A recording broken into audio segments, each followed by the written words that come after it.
கூவாத குயிலாடாத மயில் நானாக இருந்தேனே. பூவோடு வரும் காற்றாக நீ சேர தெரிந்தேனே.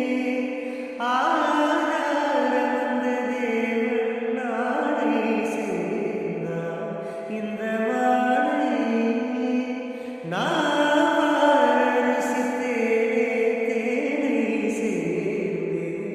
இன்று நானே வந்து துணையே வந்து அணையே அந்த உள்ள சந்திரனை சொந்தம் கொண்ட சுந்தரி சாமி.